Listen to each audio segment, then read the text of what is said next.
বন্ধুরা আজকে নতুন একটা গ্রাফিক্স কার্ড নিলাম গিগাবাইটের AMD Radeon RX 7600।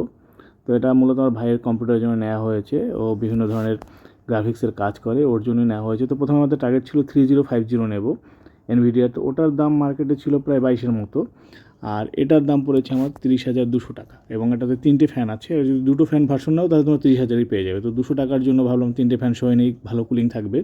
তো এটা 8GB এবং ওভারক্লক ভার্সন, চাইলে আমরা এটাকে ওভারক্লক করতে পারবো। এই মুহূর্তে কার্ডের দাম একটু বেশিই চলছে, তবে এখন যেহেতু র্যামের সংকট পড়ছে তো এর দাম একটু বেশি। কিন্তু ওভারঅল এই কার্ডটা মিড বাজেটে ভালো।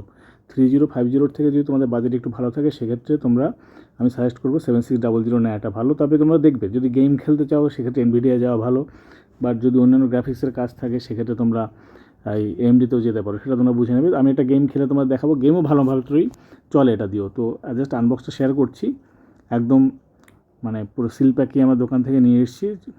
অনলাইনেও তোমরা নিতে পারো একই দাম, তাও আমরা দোকানে যেয়ে নিয়ে এসেছি আর কি, সেম দোকান থেকেই আসবে প্রোডাক্ট। তো দেখো কত বড় একটা হিটসিঙ্ক থাকছে, 3টে ফ্যান থাকবে এবং ফ্যান 3টের ঘোরার মধ্যে একটা মেকানিজম রয়েছে, দুটো উপরে দিয়ে ঘুরবে একটা নিচে দিয়ে ঘুরবে, বেশি ঠান্ডা থাকবে।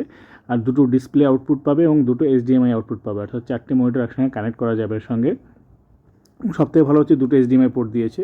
সব মনিটরে কিন্তু ওই ডিসপ্লে পোর্ট থাকে না, এবং পেছনে ব্যাকপ্লেটটাও কিন্তু মেটালের রয়েছে। আর এরপরে তো আমি তোমাদের চালিয়ে দেখাবো। দেখো ভিতরে কিন্তু গিগাবাইটের ওখানে একটা এলইডিও দেওয়া রয়েছে, মাল্টি কালার এলইডি, ওটা কালার চেঞ্জ করতে থাকে। তো ওটা একটু তোমাদের দেখিয়ে দিলাম। আর এখানে আমি টিভির সঙ্গে ব্যবহার করছি, তো আমাদের টিভিটা 4K এই কার্ডটা গেম খেলতে পারবে না। তো আমি এখানে 2K ডিসপ্লে নিয়ে নিয়েছি এবং মিডিয়াম সেটিংসে রেড ডেড রিডেমশন 2 যে গেমটা সেটা চালাচ্ছি। আর পেছনে দেখো FPS কত পাচ্ছে সেটা এখানে শো করে দেবে। তো মিডিয়াম সেটিংসে মোটামুটি 55 থেকে 60 FPS এরকম পেয়েছি, প্লেয়েবেল। এবং 2K রেজুলেশন, কিন্তু 1080 না, এই কার্ডটা কিন্তু 1080তে গেম খেলার জন্য। তো আমরা 2Kতেই নিচ্ছি, যেহেতু আমাদের মনিটরটা অনেক বড়।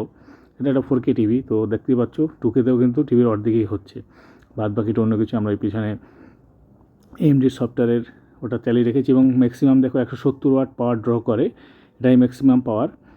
আর FPS মোটামুটি ওই দেখতে পাচ্ছ 55 থেকে 60 এর মধ্যেই। তো ওভারঅল তোমরা চাইলে 1080p মনিটরের সাথে যদি গেম খেলো ভালোই গেমিং পারফরমেন্স পাবে। এছাড়াও 3Dর যত কাজ আছে সবগুলোই তোমরা করতে পারবে। আমরা মূলত 3D কাজের জন্য এটা নেওয়া হয়েছে।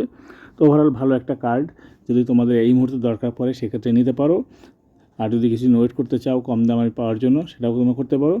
বাট এই মুহূর্তে যাদের দরকার পড়ে আমি জাস্ট বোঝাতে চাইছি 3050 থেকে এটা একটু ভালো।